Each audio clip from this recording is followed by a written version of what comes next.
Abah Channel. Like, share dan komen channel Abah Yu Channel Ya. buat sobat semuanya.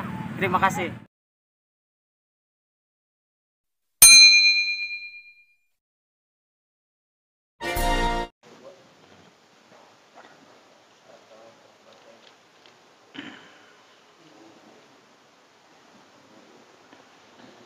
Assalamualaikum warahmatullahi wabarakatuh.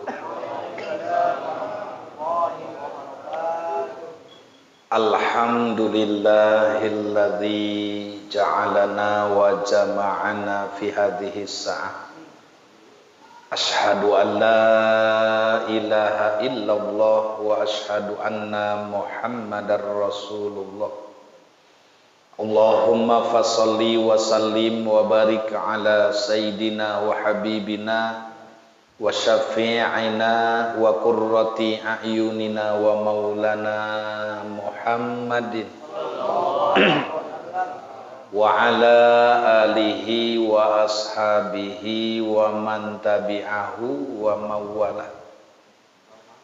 Faqala ta'ala fi ayatihil karimah, A'udzu billahi minasy syaithanir rajim. Bismillahirrahmanirrahim.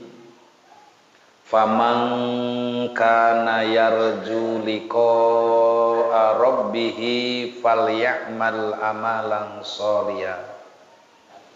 Wa qala Rasulullah sallallahu alaihi wasallam, alaikum bimujalisatil ulama wastima'i kalamil hukama fa innallaha ta'ala yuhyil qalbal mayyita binuril hikmah kama yuhyil ardul mayyitata bima'il matar.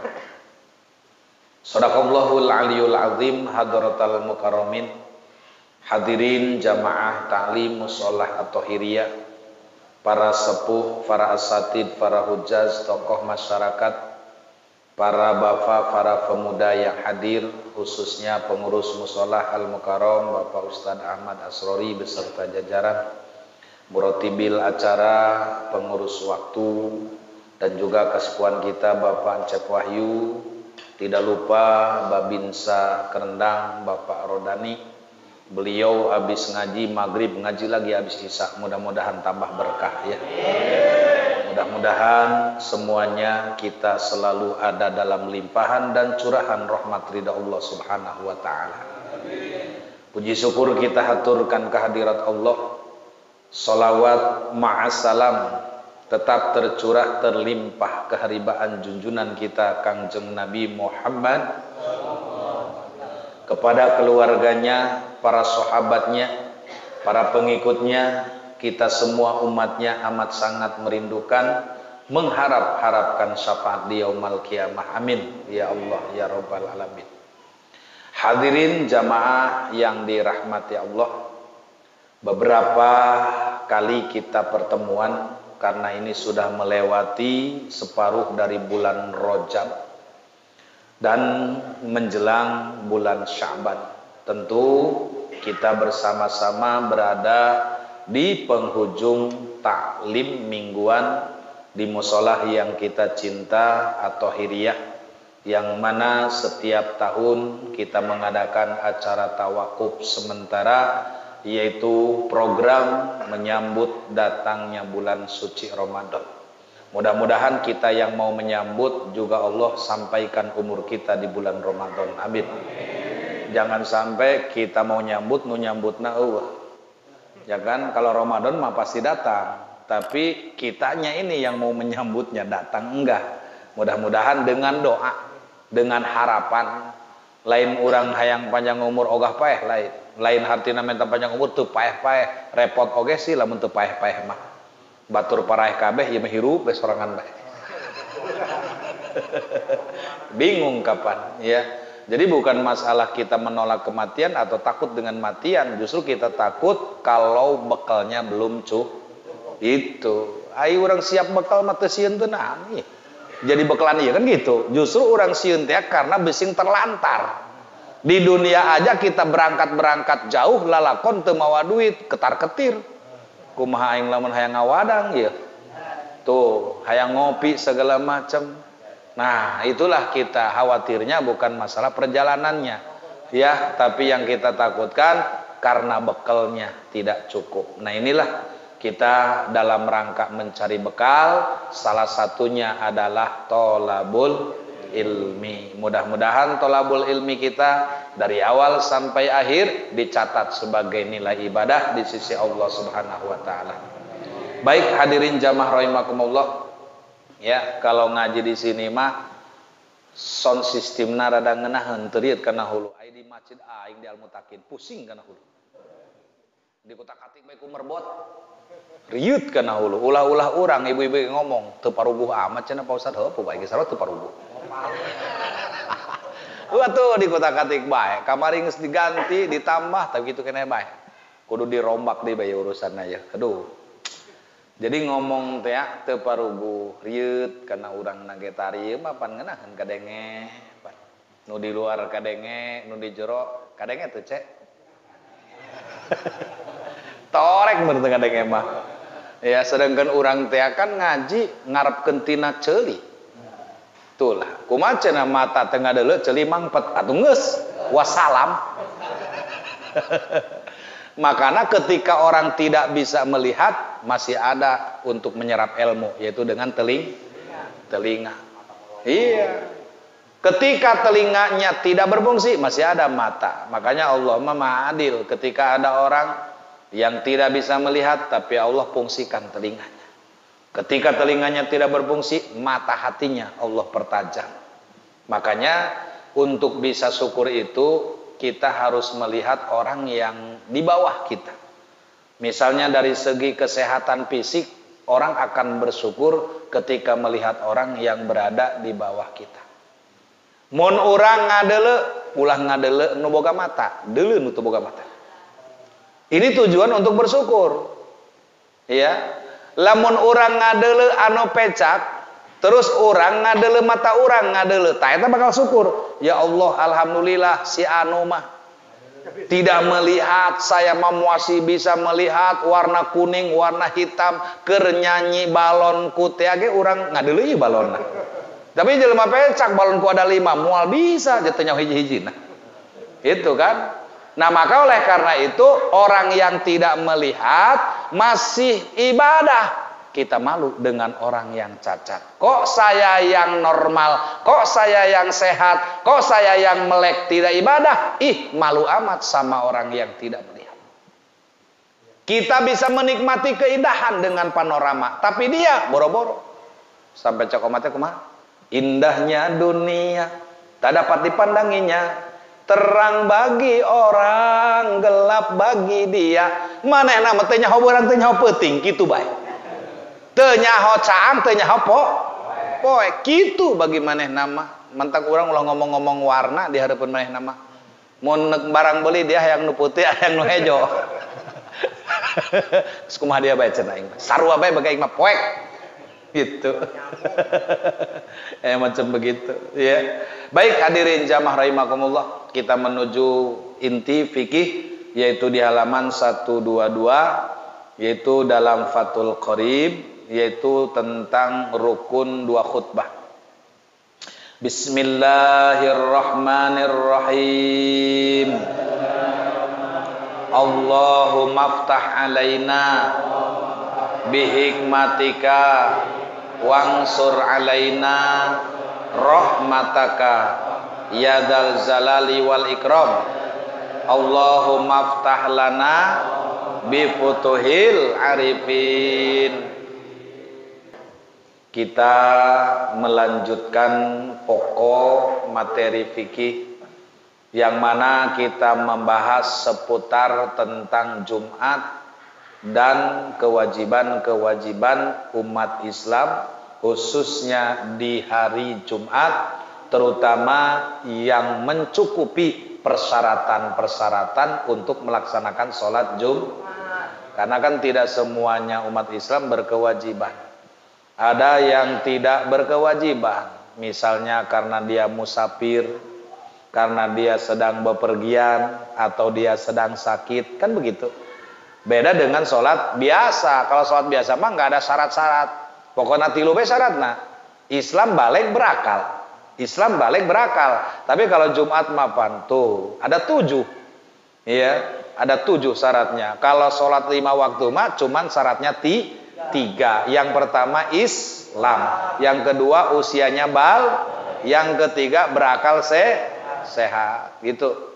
Ya. Nah, sekarang kita akan menuju kepada rukun khutbah.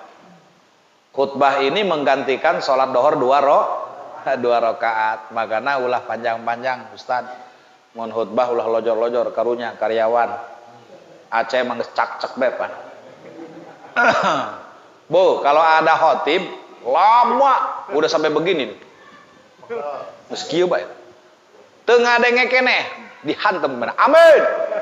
Belum wancinya amin udah amin duluan. Sebenarnya itu adalah ngasih peringatan. Tapi apakah itu batal? Batal. Main-main. Kesel mah kesel baik. Tapi ulah sampai ngabatalkan karena ibadah itu. Ya. Nah, mana diantaranya rukun khutbah ada 5? Ya, yang pertama yaitu hamdulillahi ta'ala. Yang pertama dengan bahasa Arab memuji kepada Allah. Minimal mengucapkan alhamdulillah. Jatuh kudu kebal-kebal khutbah mah. Alhamdulillah. Geus hiji tah. Tinggal opatnya. Kalau dilojor-lojor kan banyak.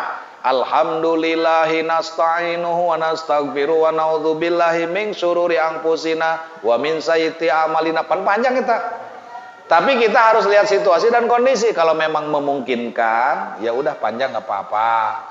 Oh, ini orang-orangnya juga santai. Kebetulan hari Jumat libur tanggal merah. Nah, Aceh gitu gawe, iya mah. Santai, ya boleh. Tapi berhubung ini mah pada kerja, bahwa jam sekian harus pada bekerja, belum makan, belum minum, belum ke warteg segala macam. Jadi yang pertama rukun khutbah harus memuji Allah dengan lafaz alhamdulillah. 1. Kemudian summa sholatu ala rasulillah. Sumanya sumatop. Artinya yang kedua bahwa rukun khutbah itu membaca sholawat atas junjungan kita Nabi Muhammad. Minimal Allahumma sholli ala sayyidina. Cukup. Tak, nges 2. Mulai pendek padahal mah kebelan kena sholatin khutbah mah. Kalau mau mah gitu. Cuman ya kadang-kadang teh si khotibna ya ala leman hayang kebal bae. Majarkeuna bener ditambahan amplopna. Padahal mah geus dilemnya gitu. Mentak tah dula kebal-kebal, gedeung bae geus. Sarua bae bedana. Itu ya. Jadi itu diantaranya adalah membaca sholawat Nabi. Ya. Kemudian yang ketiga adalah wasiat takwa. Artinya mengajak hadirin jamaah di masjid supaya meningkatkan keimanan dan dengan bahasa Al-Quran. Misalnya ittaqullaha haqqa tuqatih wala tamutunna illa wa antum. Tapi walaupun ittaqullah cukup kan segitu. Ya, misalnya ya ayyuhal hadirun usikum wa iyaya bitaqwallah. Ittaqullaha haqqa tuqatih. Udah cukup sakitu ge. Asal ittaqullah, asal bertakwalah kamu kepada itu sudah termasuk wasiat. Maka oleh karena itu kita harus saling mewasiatkan tentang kebaikan, karena agama merupakan amanah yang harus disampaikan oleh generasi-generasi mendatang. Tidak boleh ada yang nyalimpang dalam aturan agama, dan ini sudah dicontohkan oleh Kangjeng Nabi Yakub alaihi salam, diwasiatkan kepada anak-anaknya yang jumlahnya 12. Tapi 12 itu dari 3 ibu alias 3 bibit. 3 bibit, cek. Bahkan di zaman Nabi Yakub boleh berpoligami dengan wanita sekandung. Jadi istrinya adik kakak. Karena kan waktu itu belum Al-Quran. Istrinya Nabi Yakub yang 2 adalah adik kakak. Naik ranjang, turun ranjang. Gitu. Kemudian yang ketiga adalah pembantunya. Punya anak 12. Lalaki kabeh. Salosin. Nah, di antara 12 anak ada salah satu anak yang namanya Yahuda yang kemudian menjadi Yahudi. Jadi bukan agama, bukan sama sekali. Yahudi itu bukan agama, tapi nama kelompok keturunan Bani Israel. Kemudian di antara yang ke-11, pengais bungsu, namanya Yusuf alaihi salam. Berarti lamun make alaihi salam berarti gelar nabi. Awasnya ulah macam-macam ya bising ke Aceh ngaranan anak pakai alaihi salam. Ulah. Iya, misalnya ngaranai saya Mas'ud alaihi salam. Ulah. Boleh menggunakan nama-nama nabi, boleh meniru nama rasul, tapi gelar pangkat nama ulah. Ya, jadi pangkat dan gelarnya mah jangan dipakai, tapi namanya boleh. Boleh. Tasimo abnaakum min asmail ambiya. Berilah anakmu nama yang serupa dengan nama para nabi itu. Bi asmail ambiya. Siapa ini namanya? Ibrahim. Boleh. Tapi jangan pakai alaihis. Itu doang. Siapa ini namanya? Dzulkifli. Keren. Iya. Iya, siapa namanya? Idris. Keren tak? Oh, lo mangarang-arang nabi eta. Dzulkifli, Sulaiman, ulah Soleman. Kurang keren kedengena. Jadi lamun kenalan teh saya Leman.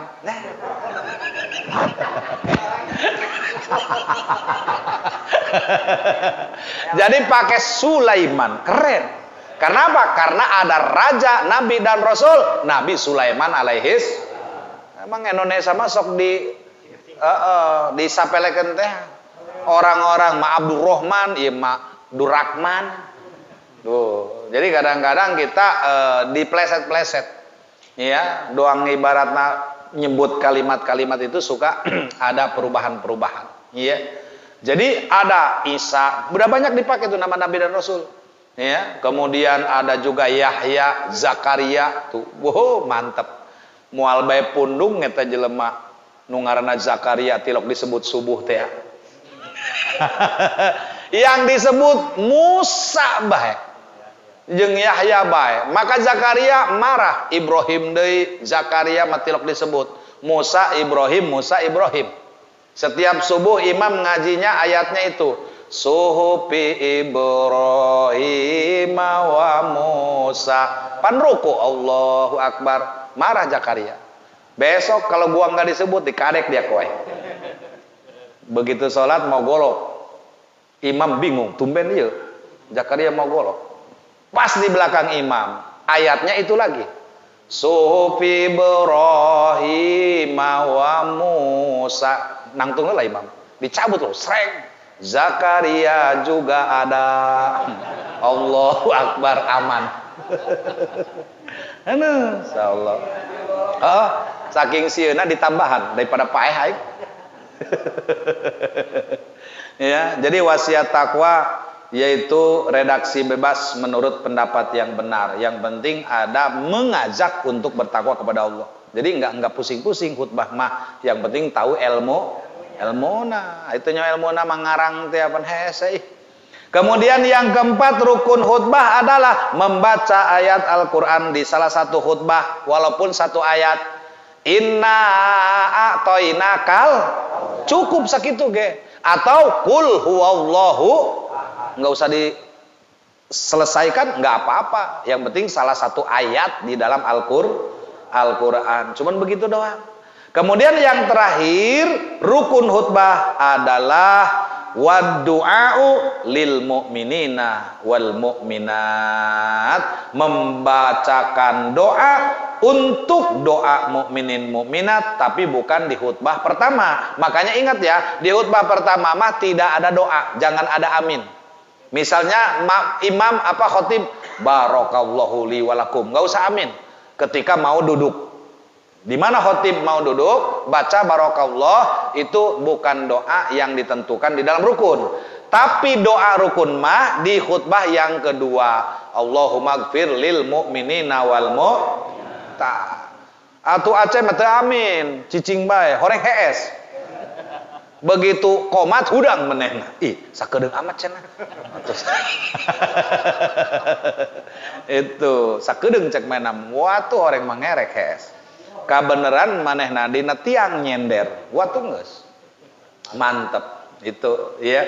Nah, jadi inilah hadirin jamaah rahimakumullah yang disebut rukun khutbah. Jadi kalau misalnya nih dibaca nih ya, dibaca sebentar.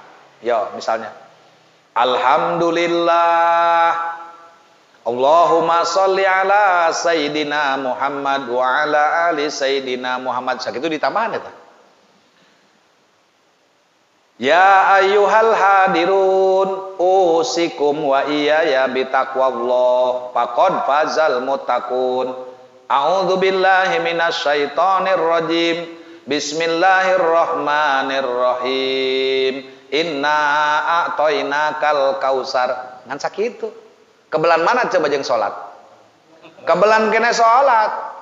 Salat mah aya ruku, aya sujud, aya itidal.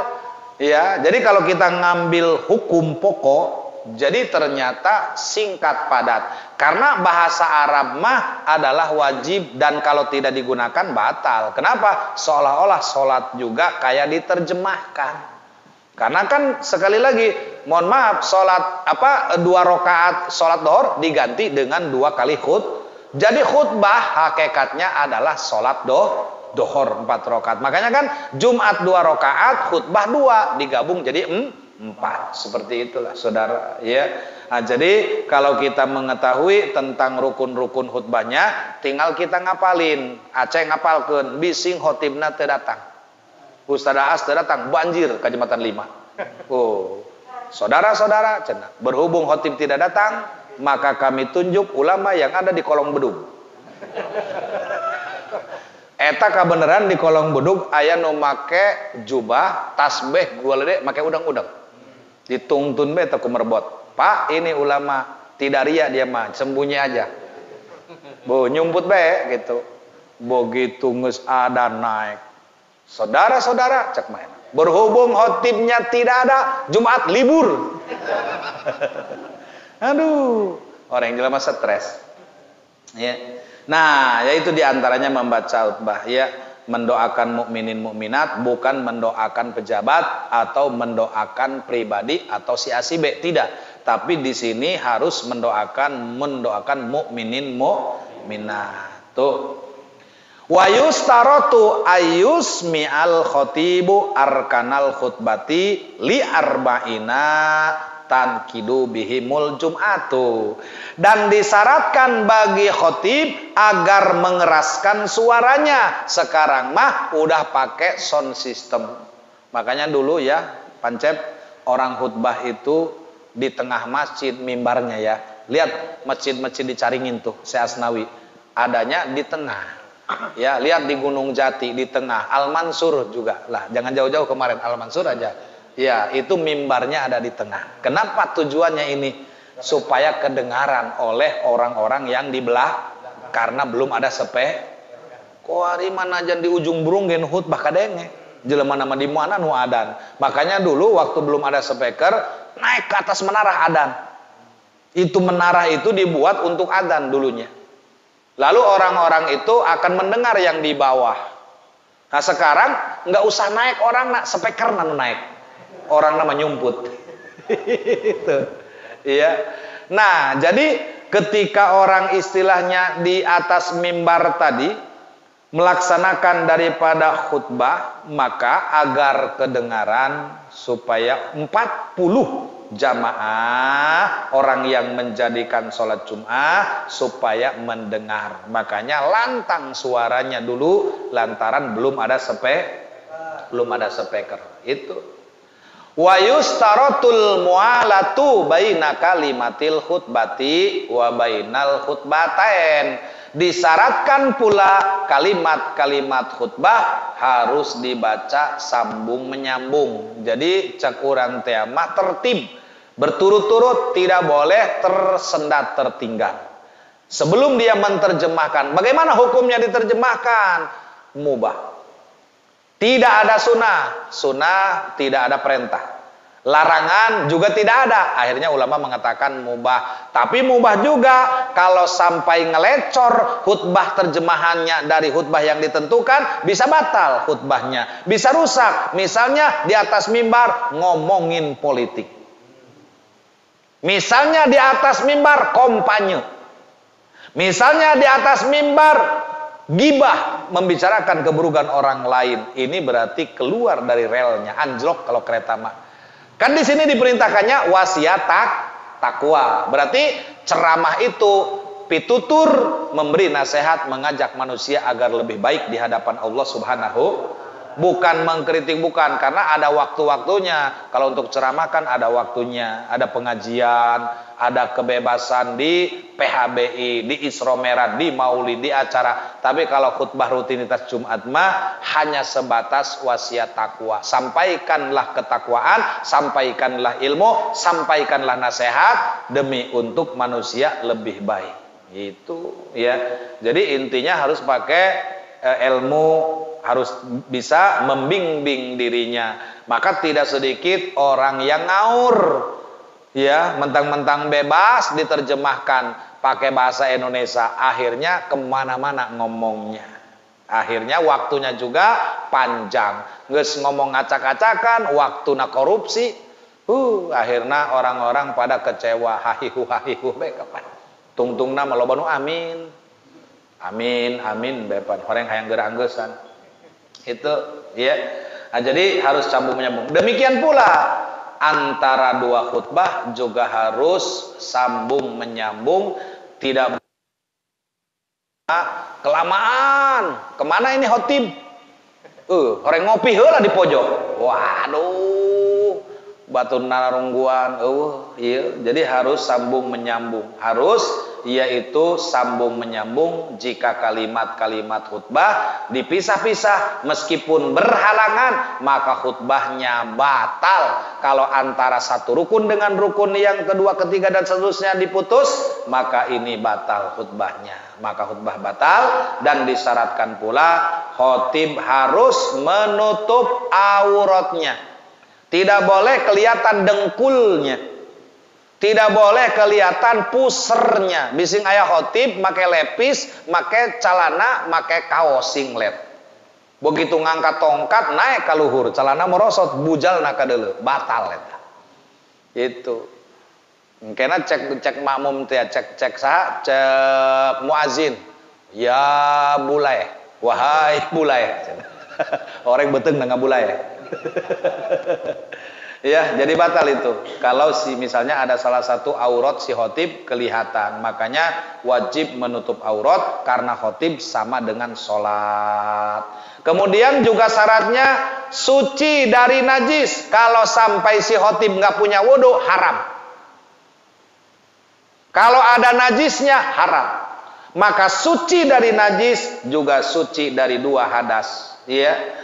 Kemudian pakaiannya harus bersih, termasuk yang dipegang tongkatnya. Semua yang disebut dipakai itu harus dalam keadaan suci, karena itu syarat mutlak. Kalau tidak, maka batal khutbah. Di mana batal khutbah? Jumatnya juga batal acak-acakan. Jadi inilah hadirin jamaah rahimakumullah yang harus kita pahami, yang harus kita kaji. Karena dari waktu ke waktu kalau kita melaksanakan ibadah tapi tidak ada perbaikan, berarti tidak akan berkualitas. Ya, kita ingin yang berkualitas, artinya ingin lebih baik, ya. Karena kita sering mengatakan mudah-mudahan hari esok lebih baik dari kemarin. Nah, berarti harus ada upaya, harus ada usaha, dan itu kuncinya ada di dalam diri kita masing-masing. Mudah-mudahan Allah Subhanahu wa taala selalu memberikan limpahan rahmat dan barokah kepada kita. Ini saja, hadanallah wa iyyakum azmain. Wassalamualaikum warahmatullahi wabarakatuh.